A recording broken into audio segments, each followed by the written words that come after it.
Look at the fallout in Texas tonight. People now having to line up for food and gasoline.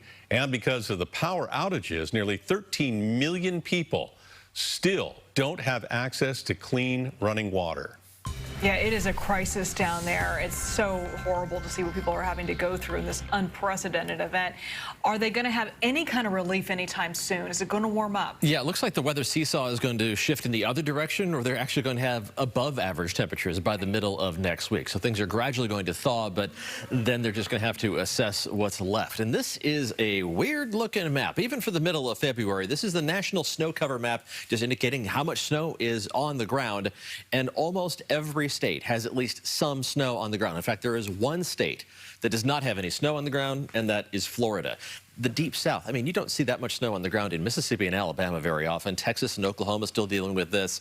But they're going to finally see things improve gradually over the next several days, and by the middle of next week, again, those above average temperatures east of the Rocky Mountains. Closer to home, we're tracking our next chance of showers. It's still farther up the coast at the moment, but it's going to be dropping steadily southward as we head through the rest of this evening and overnight. So let's switch over to Futurecast, show you how the radar is going to look as we go through the rest of the night.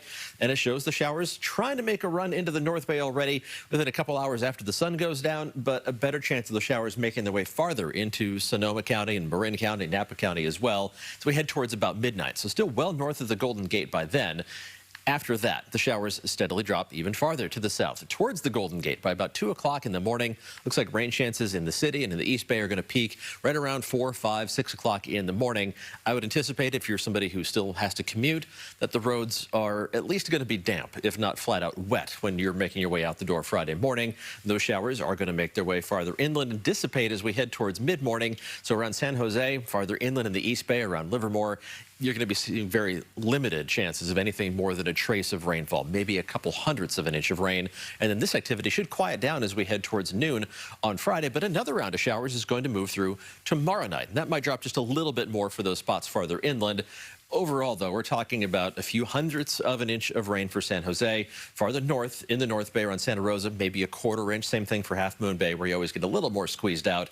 But this is not going to be a huge rainmaker for us.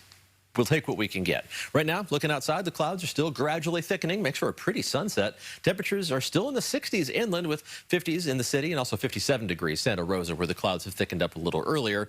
But it's even 63 degrees in Oakland right now. We'll steadily drop off as we head through the rest of tonight, but because we're going to have that layer of clouds overhead, it's not going to be that chilly. Temperatures stay in the 40s to around 50 degrees for morning low temperatures on Friday, and then we manage to warm up to close to what's normal for this time of year, despite the clouds, despite those early rain chances.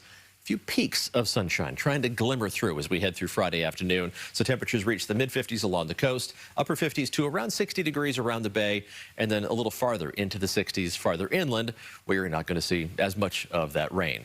That next round of showers should be out of the way as the sun comes up on Saturday, so we're going to leave the bulk of Saturday rain-free in the forecast, with temperatures managing to warm up substantially as we head into the second half of the weekend, and especially early next week, Monday and Tuesday. Look at this, 70-degree high temperatures inland with mid-60s by the bay and even low 60s along the coast.